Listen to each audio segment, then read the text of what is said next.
Good morning, friends. So, we are going to take up another important issue which is related to Unit 2 of the discussion on rural society, that is theorizing peasantry. I think within theorizing peasantry, as we have seen that we had spoken about the issues relating to debating peasantry. We have also discussed about the agrarian capitalistic development and the theory of peasant economy, and here we are dealing with the unit 7th, that is economic aspect of peasantry. Economic aspect of peasantry is going to be a unit which will talk about the peasantry on the lines of economy. Although we have spoken about the issue of economy earlier also, but this unit is specifically dealing with the economic aspect of the peasantry. And here I think our major concern is that we will try to speak about the works of Karl Marx regarding the peasantry as a class, and also we are going to speak about the contribution of Daniel Thorner, who had also spoken about the economic history of peasantry in the various facets. See, basically when we try to speak about the economic aspect of peasantry, we try to speak about many important components, and I think before this we had discussed that how people like V.I. Lenin, Kotatsky for that sake, or maybe we try to speak about the contribution of Daniel Thorner, and also we have Chenov's contribution with regard to the theory of peasant economic behavior. So, I think we had many ways in which we can represent or we can speak about the economic class of peasantry. But here I think the concern is that how we can locate or we can have the economic referent of the peasantry, and for that sake, as I shared earlier also, that we are going to speak about the contribution of Karl Marx and Daniel Thorner. And both these works are being reflected in Chenin's book, that is on the peasant and peasant society, which I have referred earlier also, and this is basically taken from the original work. So, I think most of the things are bit sensitive and also very exhaustive account of how we can locate the peasantry with regard to the economic criteria. I think that is where we have tried to see the things. So, we will divide this discussions into two broader halves. First segment will be basically devoted towards the understanding of peasantry, and peasantry which has to be seen in a what you can say pattern which has been spoken about by Karl Marx. And second component, we will be speaking about the contribution of Daniel Thorner. So, I think both the works will give us a detailed account of how both the scholars have tried to see peasantry in terms of an economic category, and how we can see the economic aspect of peasantry within that particular framework. So, I think to begin with, we will first try to focus upon Karl Marx. As we all know that Karl Marx is basically famous for his contribution in the field of the analysis of class. He had spoken about class and class struggle, and that is one of his famous theory which has been read by economist, political scientist, sociologist for their sake, anthropologist, and many other social scientists.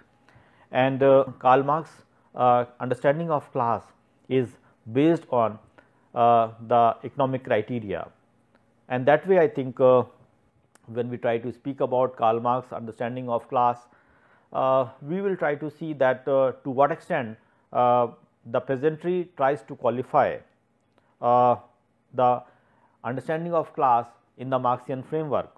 And I think this story of Marx in lines of class is bit different, because it will try to focus upon various aspects, and somewhere we will try to see that how peasantry are being not clearly taken up by Marx in his own analysis, and he was trying to see it with regard to a specific episode which took place long back in Europe, and then he is trying to see that how the French peasantry, basically his concentration or his understanding was based on the French peasantry, and he was basically trying to look into the French peasant, and within that framework he was trying to speak about this particular contribution. So, Karl Marx and his basic work is Peasantry as a Class, and Karl Marx, he was basically speaking about this work from his discussion that has been taken from Karl Marx, The Class Struggles in France in 1848 to 1850. That is one important contribution, and also the 18th Brumaire of Louis Bonaparte. That was another important contribution which has been taken into consideration in dealing with this work, that is Peasantry as a Class. And I think these things are reflected in Karl Marx and Friedrich Engel's selected works, which is a popular work in 1950s. So, basically we will try to see that this has been taken into consideration from these important works of Karl Marx. So, to begin with, how peasantry was being seen as a class, we have to see that how Marx tries to locate peasantry, basically the French peasantry, in the domain of class. That is going to be an important issue. So, I think let us start with that. First thing, we have to have some background about that how the French peasantry was being seen, basically with regard to the changeover which was taking place in France. And I think as you all know that Napoleon Bonaparte, who was basically seen as the real hero of the French society, and how he was trying to put peasantry in particular domain. So, I think we have to have this story which will basically be revolving around the French society, and also it will give a wider picture about how the peasantry can be seen as a class. So, it is basically the starting point comes with the 10th December 1848. It was the day of the peasant insurrection. Now, why this day has been seen as peasant insurrection? Because we try to see that it was the day when the peasantry start showing the revolutionary character, and only from this day does the February of the French peasant dates. So, I think that is going to be an important issue, the symbol that express their entry into the revolutionary movement. So, I think we have to see that how peasantry was being seen as a class, and basically they were being seen in representing the revolutionary character, and that is going to be an important issue. And as I said that Napoleon was the only man who has exhaustively represented the interest or and the imagination of the peasant class that was newly created in 1789. So, Napoleon in 1789 was trying to speak about the consideration of how peasantry wants to see their world, and in that way Napoleon was to the peasants not a person but a program. With the banner, with the beat of drum and the blare of trumpet, they marched to the polling booth, shouting that no more taxes, down with the rich, down with the republic, long live the emperor. Behind the emperor was the hidden the peasants' war. So, I think this is the narration which speaks about that how the peasantry, they were trying to be during the voting time, they were trying to support the Napoleon Bonaparte's effort for making him the emperor, and they were basically trying to support him like anything, because for them he was the real hero who could just bring the glory of the peasantry. So, 10th December was coup d'état of the peasant, which means overthrowing the existing government. So, 10th December that way, 10th December 1848 becomes a crucial issue. Bonaparte represents a class, and the most numerous class of French society at that time was the small holding peasant. So, that is going to be an important issue, because peasantry was an important class which was being represented, and the other dynasties apart from Napoleon, who were basically trying to have a certain control over the dynasty, were the Bourbons, who were the dynasty of the big landed property, and the Orleans were the dynasty of the money.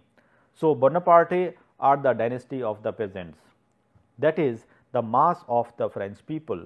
So, I think the whole house, the whole French society was been divided into these three dynasties: Bourbon, Orleans, and the Bonaparte dynasty. And Bonaparte was basically representing the peasantry, whereas the Bourbons and Orleans, they were representing the dynasty of the elites. Further, Marx has said that the small holding peasants forms a vast mass, the members of which live in the similar condition, but without entering into the manifold relations with one another.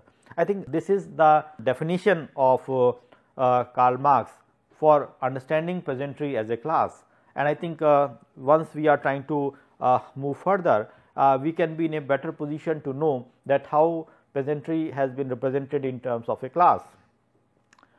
He said that their mode of production isolates them from one another instead of bringing them into the mutual intercourse. I think that is going to be an important issue, that their own mode of production, that is the agriculture on land, that was basically isolating them from one another. The isolation is increased by the France's bad means of communication and by the poverty of the peasants. So, I think in addition to the so called mode of production, the other important issue was the bad means of communication which has been there, whereby the interaction between the peasantry was not taking place, and also the poverty of peasantry was another important issue. Their field of production, the small holding, admits of the no division of labor in its cultivation, no application of science, and therefore no diversity of development. That is what is been reflected by Marx in terms of analyzing peasantry, that it did not have the critical division of labor, which is the representation of the true class, and also they had the small holdings, and apart from that there was lesser use of science and technology in terms of agriculture, and also they did not have a vision of development. So, under these considerations, no variety of talents, no wealth of social relationships were the important things. Each individual peasant family is almost self-sufficient. It itself directly produces the major part of its consumption, and thus acquires its means of life more through the exchange with the nature than in intercourse with the society. So, I think the interaction is normally being seen with the nature, and lesser interaction is seen among the people, among the peasantry themselves. And we try to see that peasantry is seen basically as a small holding peasantry, a peasant and his family, alongside them another small holding, a peasant and his family, another peasant and another family. A few scores of these make up a village. So, the different categories of the peasant family, the scores of that is the dozens of that, they make up the village, and few scores of village make up the department. Department is the specific township, specific city life. So, the few scores of village make up the department, that is to be seen in terms of the typical district.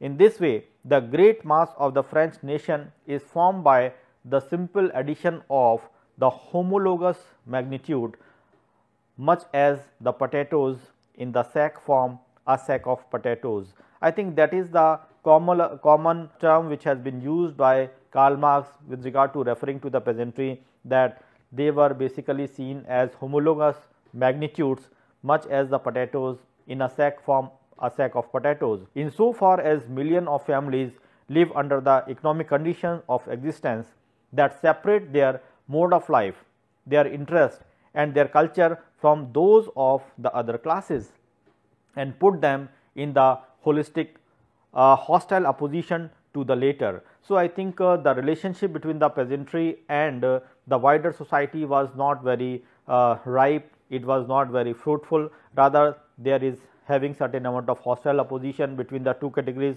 and this is how they form a class. So, their understanding about the formation of a class has to be seen in terms of how their economic condition of existence separate their mode of life from the other classes, and that is how we can represent the peasantry in terms of a class. They cannot represent themselves. Now, this is what the peasantry is. They cannot represent themselves, they must be represented.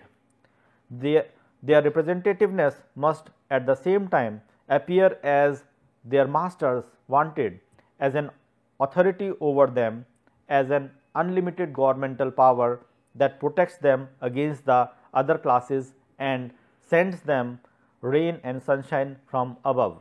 So, virtually the leadership of the peasantry is missing by themselves, and what is required is that they wanted to see their leadership through somebody else, and who is going to give the color to their what you can say terms and conditions towards their requirements. The political influence of the small holding peasants therefore find its final expression in the executive power subordinating the society to itself. So, we see what Marx has said about the peasantry is that they are basically into the subordinate position with regard to somebody who is going to rule over them, and that is where the peasantry was being seen. So, the historical traditions gave rise to the belief of the French peasants in the miracle that a man named Napoleon would bring all the glory back to them. So, this is where the hope of the French peasantry has been there towards Napoleon, that how he is going to bring about certain amount of what you can say glory to the peasantry, and that is where we try to see that the understanding of the peasantry, the trust of the peasantry was on Napoleon. So, they could not represent themselves, but their representation was being seen coming through Napoleon, and that becomes an important issue. So, in the rising after the coup d'etat, that is the war against the dynasty, a part of the French peasants protested arms in hands against their own vote of 10th December 1848. That is the day when the French peasant have to overthrow the existing dynasty, and they have to have the rule of themselves through the Napoleon. The economic development of the small holding property has radically changed.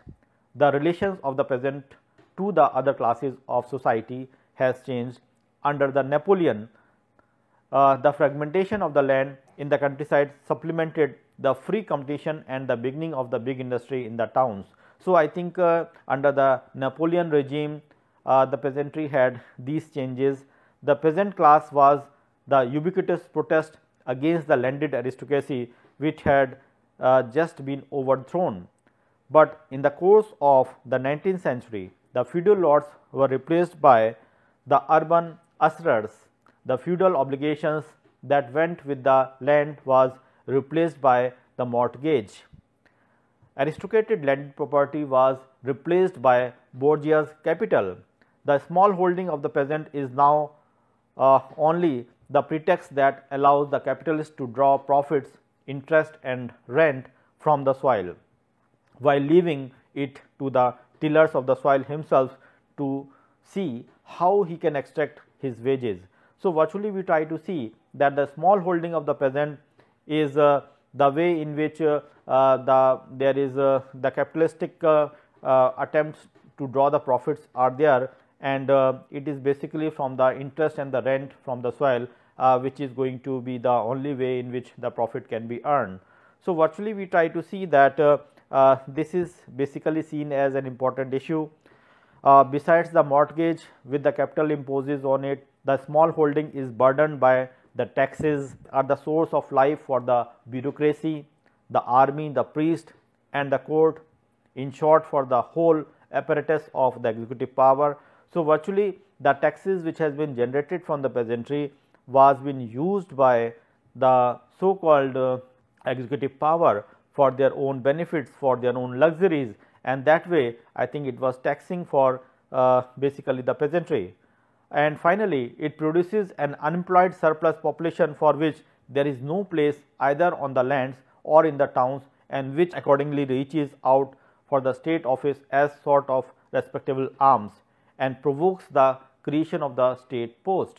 So, I think the situation of peasantry in the regime of the authority in the against the state power was seen to be very subjugated, and we try to see that this particular thing was seen because of peasantry's situation, and we try to speak about these particular things, and we say that the French nations from the weight of traditions and to work out in the pure form the opposite between the state power and the society. With the progressive undermining of the small holding property, the state structure erected upon it collapse.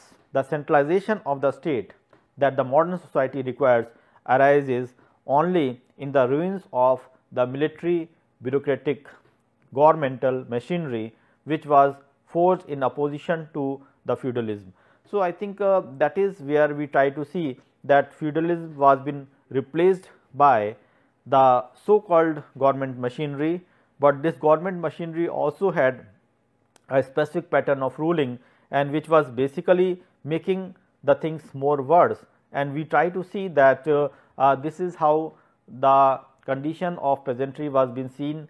Napoleon, who was basically being seen as the hero of the peasantry, and he was basically trying to overcome the circumstances which has been laid down by the peasantry, and the peasantry which was being seen as sufferer in terms of paying heavy taxes to the government machinery. So, I think peasantry was not having certain amount of collectivization, as Karl Marx has spoken about this particular issue, that peasantry were just seen as the sack of potatoes who were not coming together in the form of collectivity, because their mode of production isolates their interaction. So, I think these are certain things which makes the things more disturbed, and that is where we have to see that ultimately it is the concern for the peasantry to show how they can be represented in the wider world, and we try to see that the French society which has the majority of the peasantry. Now, this peasantry which were in majority has been seen as been exploited by the minority in terms of the ruling class, and the different dynasties which has been there, the dynasties of the rich, the Orleans, the dynasties of the so called feudalistic order. So, I think these sort of dynasties were trying to succumb to the pressures, or they try to just overthrow the peasantry's existence and to have more and more exploitation of the peasantry.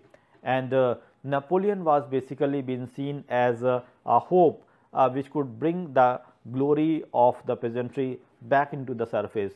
So, this is how we try to see that Karl Marx was trying to see that how the peasantry has to be represented, and we also try to see that peasantry which was basically seen as what you can say representing the majority of the French population in terms of the countryside, but on the contrary we try to see that the dynasties were basically trying to exploit. And Karl Marx, who was not clearly speaking about the sort of class consciousness within the peasantry, which is an essential characteristics of peasantry of class according to Karl Marx. So, he was not trying to speak about. So, we try to see that the peasantry was seen as having certain element of class in itself in terms of people who are falling in the similar mode of production. So, to that extent I think they form a class, but when it comes down to another important issue of certain amount of revolution, that is class for itself. So, that class consciousness was missing with regard to the peasantry, and ultimately we try to see that class for itself character which was not visible with the peasantry, and they wanted to show that visibility through somebody else, and this somebody else was basically the Napoleon for the case over here, which has been highlighted by Karl Marx. He was basically trying to speak about that how the peasantry was being seen as representing the true character of the people, of the masses in general of the French society. So, I think this is one segment which tries to speak about the peasantry as a class in terms of an economic category, which was the topic of our discussion. And as I said that the second half will be devoted to another important contribution by Daniel Thorner, and Daniel Thorner that way I think is again going to represent the economic history, and the famous work of course is Peasant Economy as a Category in the Economic History. That is the work, and this is also been taken from Theodore Chenin's contribution, that is Peasant and Peasant Society. So, virtually we try to see that both the works, Karl Marx Understanding about Peasantry as a Class and Daniel Thorner's Peasant Economy and Category in the Economic History, they have been well documented in the contribution of Theodore Chenin on peasant and peasant societies. And since as I said that these are the original works, so we have to have the understanding more in terms of what exactly has been reflected in the work, and that is where we have to see the whole understanding. So, coming down to Daniel Thorner, as the title itself speaks about, that peasant economy as a category in the economic history, that how peasant economy has been reflected in the economic history of the world, which has been talked about by Daniel Thorner. And for that purpose, it is essential to define peasant economy as a system of production and to distinguish it from the other historical system such as slavery, capitalism and socialism. So, I think that is the first important thing that we have to take into consideration. Then also we have to have a tentative definition of peasant economy, and then to illustrate by the different examples across the world. So, this is what has been talked about as an important assignment which has been taken up by Daniel Thorner. And here Daniel Thorner was dealing with the features of the whole economy of the sizable countries, and the countries which he was trying to speak about, he has basically taken into consideration the units which act as the scale of kingdoms or empires. Basically he was referring to Japan, Tsarist Russia, China, and then he was trying to speak about the nation like Mexico and the grand imperial possession including India and Indonesia. So, virtually he was trying to speak about the various units in terms of empires which I shared, in terms of nations, and also in terms of the imperial possessions. So, I think these are the three broader units from which he takes certain countries and tries to give a justification for the peasant economy in these countries. Now, Daniel Thorner has also given 5 criteria for determining whether the total economy of a given country, nation or the large colonial area is to be taken as a peasant economy. So, I think this is where I think the 5 criteria has to be taken into consideration. The first 2 criteria relates to the production and the working population. They are intended to help distinguish peasant economies from the industrialized economies, whether capitalistic or the socialistic. In a peasant economy, roughly half of the total population must be agricultural and more than half of the working population must be engaged in agriculture, and this is how we try to see that the economy of the nation has to be identified. In a word, we are saying that to be termed peasant, an economy must be primarily agricultural. I think that is going to be an important issue that we have to take into consideration. And in a capitalistic or the socialistic society which has been industrialized, there may remain thousands or even millions of peasants, but we would no longer apply the term peasant to such an economy taken as a whole. We have the distinction which has been there between the place which with the region which we say is a peasant in the typical sense. The criteria definitely which will be followed is the production and the working population. That is going to be an important issue, as we have said in the first and the second criteria. The third criteria requires the existence of state power and the ruling hierarchy of a particular kind, one in which the kinship or the clan order has weakened sufficiently to give way to the territorial state. So, I think this is the third criteria which we have to take into consideration, that where the state power has come into existence and the kinship bonds and the other issues are going to be secondary. We can have the fourth criteria which comes into the picture, that is the rural urban separation. I think the four criteria which speaks about that how the rural is going to be in relation with the urban settings, and here we try to see that for the peasant economies, the presence of towns and the division or break between the towns and the countryside is simultaneously there, and we have the political, economic, social and the cultural elements which are going with the peasantry. In practice, the peasants are held to be lesser or subject order existing to be exploited by all concerned, means peasantry are going to be dominated by the urban in that sense. That is the basic criteria which has been used. And then we have the fifth and the final criteria. The fifth criteria is the most fundamental, that is the unit of production.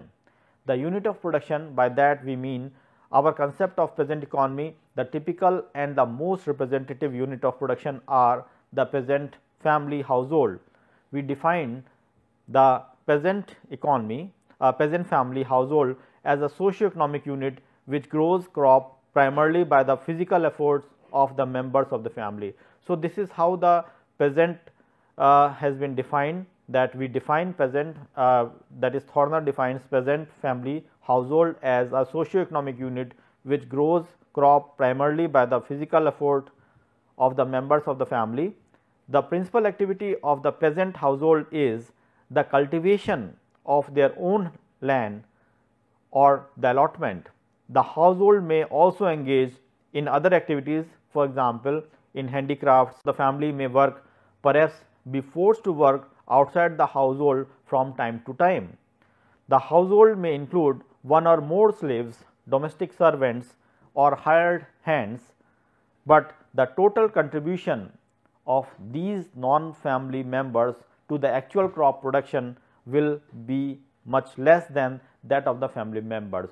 So, I think in terms of proportion, if you try to see, so we try to see that proportionately the peasantry in terms of economy in the unit of production, they have to contribute more, even if the helping hands are there, that may be there, but that is not going to affect the character of peasantry. So, in a peasant economy, half or more of all the crops will be produced by the peasant household, relying mainly on their own family labor. So, the effort of the family labor is going to be important.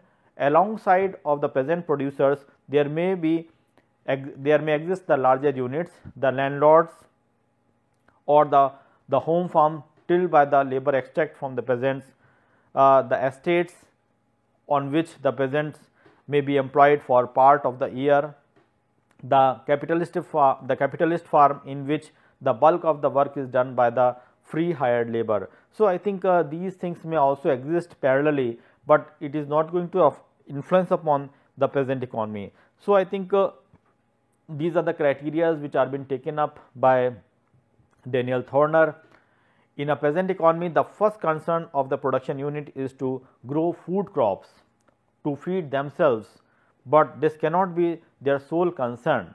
By definition, they live in a state and are linked with the urban areas. They must sustain the state, the towns, the local lords. Hence, in one way or another, they must hand over, surrender or sell to other parts of their food crops. So, I think that speaks about the linkage of peasantry with the wider world, and we should try to see that it should not be seen as a slip into the trap of imagining a pure type of peasant household. Peasant household which is typical isolated, which consumes practically everything it produces and practically nothing else, as distinct from the impure type which produces for the market as well as for its own immediate needs. So, the latter is historically more common and more characteristics. In point of fact, the household unit in the peasant economies frequently dramatize their dual focus by growing two crops. The first is the cereal, essential to their own subsistence and that of society as a whole, and the second is much more likely to be the non-food grain. It may be a fruit, a fiber or an oil seed which is produced precisely with an eye to barter, sale or exchange of some sort to the marketplace or to the urban setting. So, we try to say that the subsistence as well as their relationship with the wider world, both the things have to happen simultaneously, and that is how we can see that the market oriented and substance oriented crops are to be grown by the peasantry. To be brief, we have defined peasant economies in terms of the predominance of agriculture both in working population. We have required the existence of territorial state. We have indicated the characteristics unit of production which must be seen in terms of the peasant family household with a double orientation, that is for themselves and for others. And also we have to see that we must emphasize that no single one of these elements will suffice to determine whether or not a given economy is indeed a peasant economy. So, somewhere we try to see that all these features must be found together and must relate to the economy of a whole country, and that is where we have to see that these 5 criteria which has been identified by Daniel Thorner are important for understanding the peasant economy with regard to what you can say the world economy. And we have to see that if all these 5 criteria are been fulfilled, then only we can say that this category can be represented as the peasant economy vis-a-vis the nation state. Now, as we have shared earlier that Daniel Thorner has given the example of Tsarist Russia, Indonesia, Mexico, India, Japan and China. So, let us deal one by one with these categories. We try to see firstly he was trying to take into consideration the Tsarist Russia. We all know that in the peasant economies of Tsarist Russia of the 19th century, they have the richest history, and the Russian scholars carried the analysis of the peasant economies further than anybody else. So, that way I think peasantry are being duly represented in the Russian literature. In the century and half before 1917, the imperial structure of Tsarist Russia was expanding out into Siberia, and that is where we try to see in terms of the peasant economy, the most distinctive feature of the countryside is in the later Tsarist era was the close interdependence of landlord estate, land and rights and small peasant holdings together. In centuries before the emancipation of the serfs in 1861, the bondage of peasantry guaranteed the landlord the labor supply needed for their estates. So, I think there is a relationship which is there between the peasantry and the estate, that the peasant household were basically acting as the providers for the labor supply to the estate people in that sense as such, and we try to see that the size and the importance of the old landlord estate was much reduced through time. By the late 19th century, individual peasant tenures were gradually increasing its importance, and this has happened basically after the various changes which took place across the world, especially the World War situations. In the decade after the revolution of 1917, Russia ceased to be a peasant economy, emerging instead under socialism as both urbanized and industrialized. So, virtually we try to see the Russia which was having a long history in terms of the peasantry, especially in the estate system which has been there under the Tsar's rule, but with the advent of the modernity, the significance of the growth of capitalism in the city and the country, we try to see that Russia has ceased to have the peasant economy in terms of the 5 criteria which has been referred earlier, and we try to see that Russia cannot be depicted as a nation which can represent the peasant economy according to Daniel Thorner. The second country which he is speaking about is Indonesia. Indonesia under the Dutch rule constituted one of the oldest and the most striking colonial rule in both of its major forms, direct or indirect. And we try to see the peasants were compelled under the so called cultural system to grow certain crops which the Dutch wanted to export. This is basically a condition in which we try to see that they were basically involved in development of the large plantation for the growth of export crops, for which for their labor supply for these plantations the Dutch drew on the peasants from the bordering villages. They emerged particularly in the Java and the Sumatra, a pattern of large plantation, the village communities with the group rights in lands and small peasants among them, among whom in the course of time the sentiment of the individual family holding deepened. So, I think this is where we try to see the change has taken place. The missing element within the Indonesia was the indigenous capitalism, which is a colonial in a colonial setting was practically negligible both in the city and in the countryside. As of 1949, when the Dutch had stopped the control, Indonesia has very little modern industry and a quite limited urban population, barely enough in fact to qualify under our criteria as a peasant economy. So, we try to see that even Indonesia does not represent the characteristics of peasant economy as per the criteria of what Daniel Thorner was speaking about. And then we have next the case of Mexico. Mexico, it is basically having the similarities between the peasant economies of Java and Mexico, which is quite visible.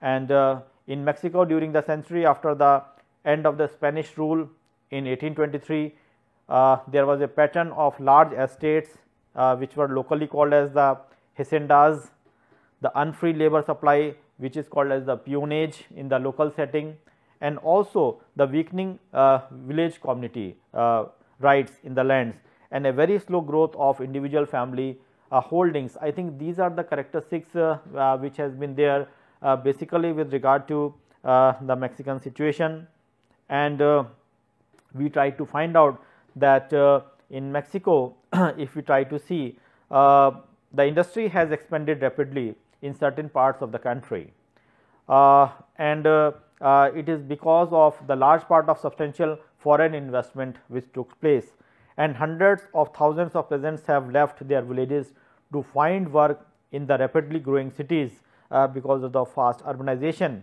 And in the recent decades, well more than half of the national product has been the non-agricultural, and now the half of the country's population is urban.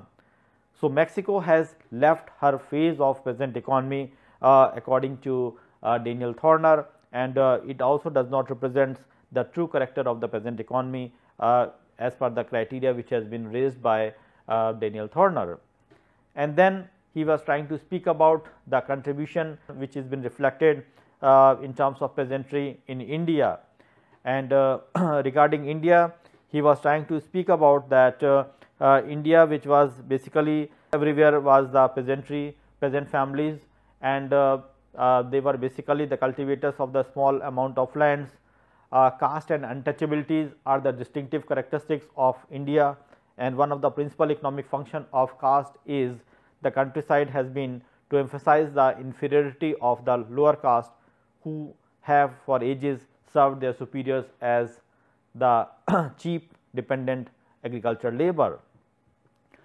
During the the regime of the British development in India, half dozens of the largest railway systems in the world has been introduced, and along with this appeared many other elements of what the economics jargon called as the infrastructure of development. Since India attained independence in 1947, the government has thrown its weight behind the rapid development of the comprehensive range of heavy industries. In the 1950s, the agriculture principally carried out on by the small peasant families still accounted for the roughly half of the total national product. India is today still a peasant economy. So, I think if you try to see in the Daniel Thorner's understanding, India is marked by the typical peasant economy according to Daniel Thorner. Talking about another important nation, that is Japan. Here with regard to Japan, Daniel Thorner says that less than 50 years after the Meiji restoration of 1868, Japan has ceased to be the peasant economy. And we try to see that vast literature assessing the abrupt and dramatic revolutions which took place in Japan, and we try to find out that after the Meiji restoration of 1868, the peasant proprietors were freed from their feudal obligations and confirmed in the ownership of the land they cultivated. And because of these reforms, the old rice levies were supplemented by the fixed annual tax in money payable to the state. And we try to see that this situation was advantage for the rich peasants who sometimes acted as the rich brokers. And that is how we try to see that there was certain amount of progression which has happened with regard to the understanding of the peasantry in Japan. The average for tenants, the Meiji reforms brought no benefits. They still had to pay rents in kinds, and at the rate of about half of an average crop, the rise in the price of rice did not help them, since they marked so little. So, in the early 1880s, about 1/3 of the arable land was worked under the tenancy. By the time of the First World War, the fraction has increased to nearly 1/2. So, we try to see that the average area worked by Japanese peasants was about 1 hectare around 1868 and remained for the most household roughly in the same right up to 1918. So, we try to see that this is the story of Japan, where we have the Meiji restoration reforms have took place. We try to see that the proportion of the population living in the villages usually defined for Japan as place not less than significant population of 87%. In terms of our first criteria of peasant economy, contribution of agriculture to total national production, Japan by the eve of the First World War had unmistakably stopped being a peasant economy. So, we try to see that even Japan did not reflect the element of the peasantry which has been talked about by Daniel Thorner. And then we try to speak about another important nation, that is trying to speak about China. And as in India and Japan, the agriculture of China for several centuries before 1950 has been seen as a petty culture. And we try to see that in China, the peasant handicrafts which has been traditionally offered supplementary employment weakened before the competition of machine made goods from Japan and the West. The development of modern cities was very limited and entirely inadequate for draining off the population from the countryside.